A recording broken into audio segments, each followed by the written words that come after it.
আমার নাম মোহাম্মদ সুজন বিশ্বাস। কুমারখালীতে বাড়ি আমার বাসা।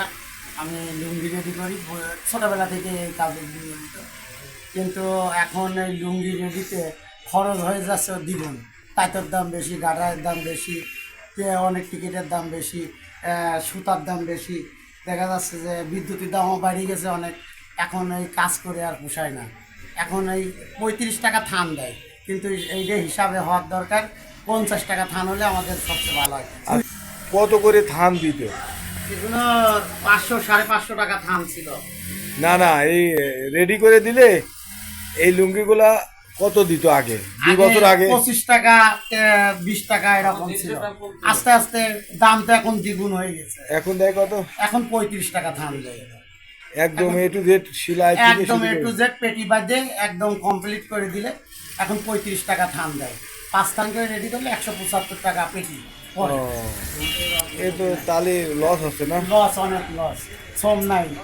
এই সেলাই করি, এই কোনো রকম পেটটা চলে। এই এবারে সীমিত লাভে বিক্রি করা হয়। ইনারে দেন কত? এনারে 35 টাকা হ্যাঁ, আর পার 4 পিস লুঙ্গি 35 টাকা দাম রেডি করার দিন। আর আমাদের যা খরচ হয় তাতে 820 টাকা করে বিক্রি করা হয়। ও, সীমিত লাভে বিক্রি করি। আর এই সীমিত লাভেই পরেই আল্লাহ যা যা নির্ভর করি। আগে যা বিক্রি করতাম বর্তমানে কিছু হচ্ছে না।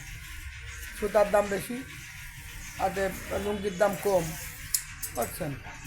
তা আসলে মূলত এই খাসি সুতার দাম বেশি হচ্ছে, মুরগির দাম কমে যাচ্ছে। এক গাদা লুঙ্গি তৈরি করতে একজনের জন দিতে গেলে পরে 500-600 টাকা যায়। আমরা এক গাদা লুঙ্গি তৈরি করতে 160 টাকা দিচ্ছি। বাইরে এই জায়গায় যে খাচ্ছি 160 টাকা কী হয় মূলত লস হচ্ছে আপনাদের এই সুতার থেকে। সুতা থেকে এই সুতার দাম বাড়তি হওয়ার কারণে সবাই ঠকতেছে। সবাই চলে যাচ্ছে। আচ্ছা, ঠিক আছে। যে আমরা বর্তমান যে পরিস্থিতির সম্মুখীন এই বিভিন্ন সংকট এবং ঘাটতির মধ্যে থাকার কারণে আমরা উদ্যোক্তা মহলে আবেদন জানাচ্ছি যে তারা যেন আমাদের এই বাজার নিয়ন্ত্রণের জন্য একটা ব্যবস্থা গ্রহণ করে, যাতে আমরা সবাই সমন্বয় করে চলতে পারি। এটা আমাদের বর্তমান 1 টাকা 25 পয়সা পিস। 1 টাকা 25 পয়সা। ছেলে কত দেয় সপ্তাহে?